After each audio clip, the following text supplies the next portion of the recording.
Nice view, isn't it? What are we looking at here? Well, we're looking at a depiction of the Milky Way galaxy, and a little off center, about 2/3 of the way out towards the edge, is the Earth and the Sun. And the white bright spots actually are not stars. That is a mapped group of symbols that represent exoplanets, planets that we have confirmed exist in orbit around other stars in other star systems outside of our solar system. So not our planets around in our solar system, but planets revolving around other stars. And they're superimposed on top of a depiction of our galaxy, um, you know, and from pretty far away. We're about 300,000 light years away. And it's really cliche to think about, well, about the great distances, what does it mean? But let's just try to get a handle on it just a little bit and see if I can help give you a sense of that. So the light reaching us from the stars in this depiction has taken around 300,000 light years to reach our eyes if we were actually in this position in space. 300,000 light years. And I was trying to think of a metric that we can relate to, especially North America, and I think miles per hour might be a good one.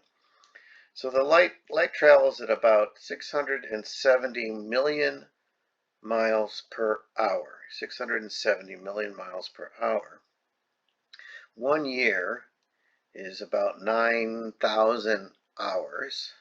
So we multiply 670 million times 9,000, and then we're talking about 300,000 of light years. So the distances are, truly unimaginable. But let's go in and take a look at Earth.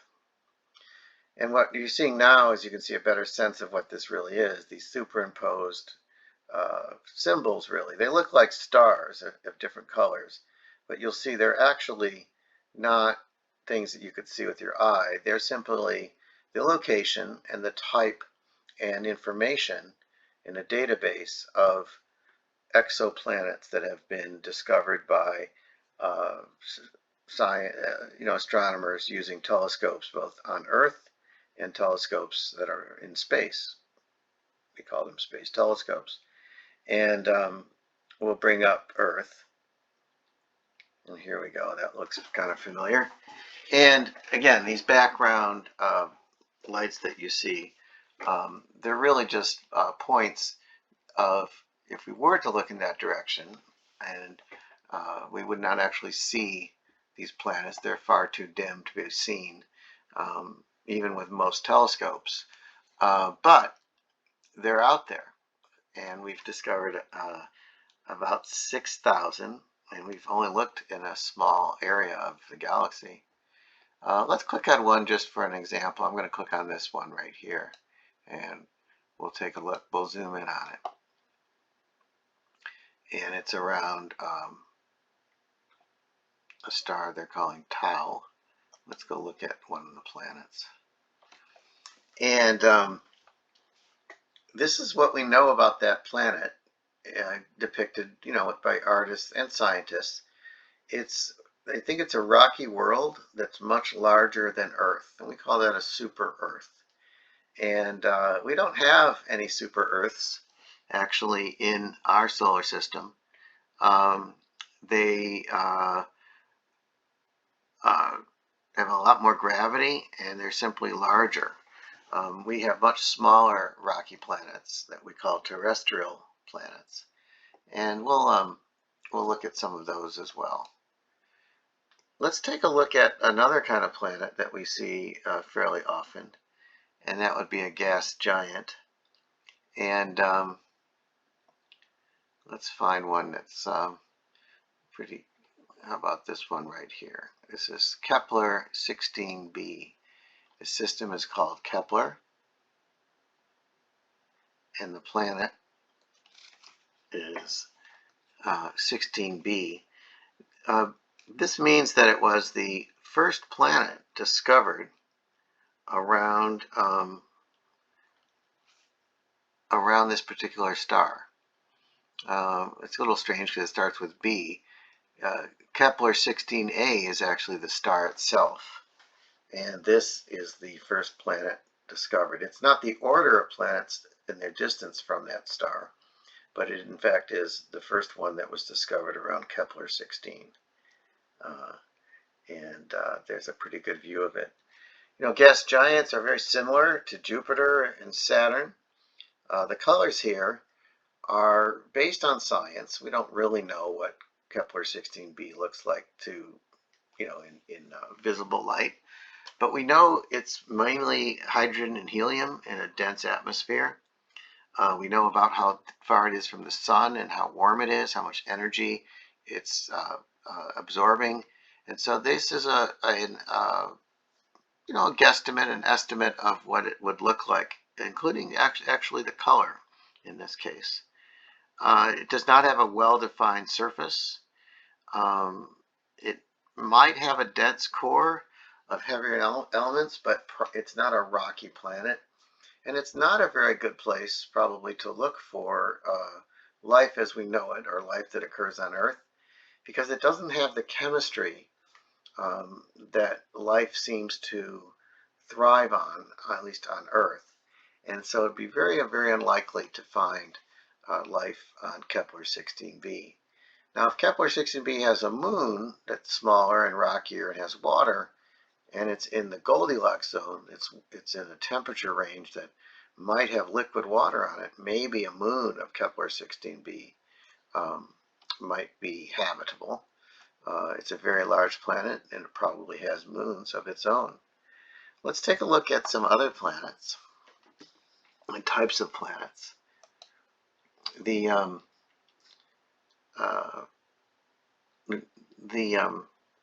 There's a planet that's also fairly, and gas giants are quite common.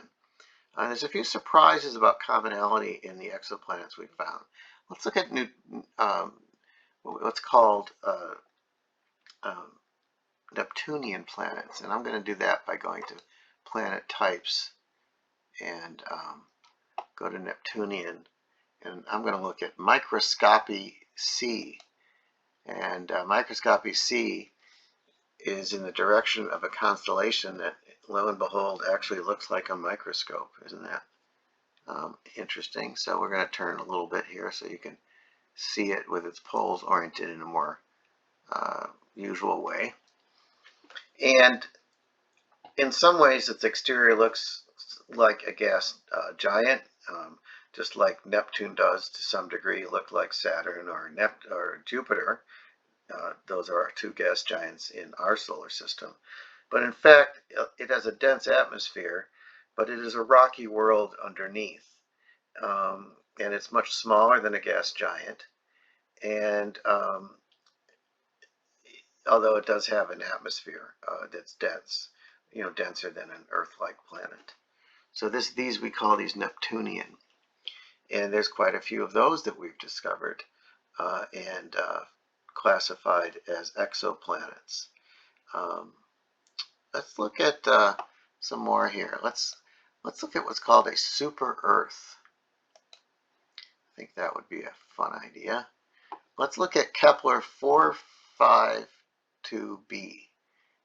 Kepler 452 is the system, and this is the first planet that was discovered around that star. And indeed, it is a large rocky world, and we call these super Earths. But there's something surprising about super Earths, is that there are no super Earths in our solar system. There's nothing like this planet in our solar system.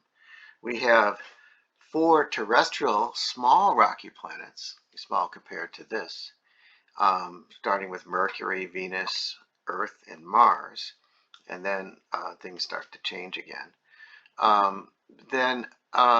But nothing like these super Earths, and super Earths are pretty common too in the 6,000 or so planets that we've found orbiting other stars.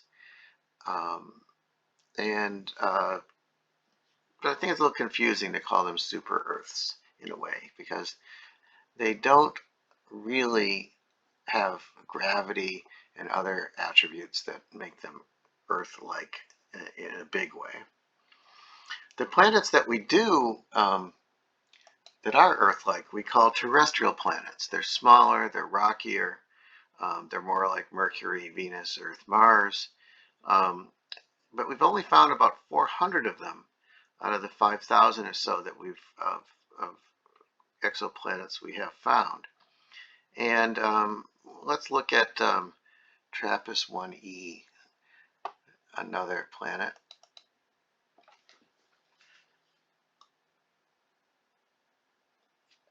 And here we go. So here is a terrestrial rocky planet that does look like Earth. And this one is depicted as being in the Goldilocks zone.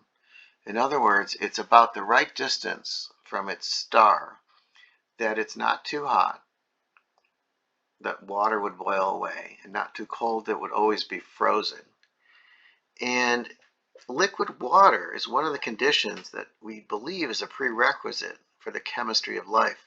Life as we know it. There could be forms of life that don't require it, but as far as we can tell, anything like life on Earth does need liquid water. And so this planet we know is in the habitable zone and has liquid water. It also, I noticed, probably has a frozen South and North Pole here.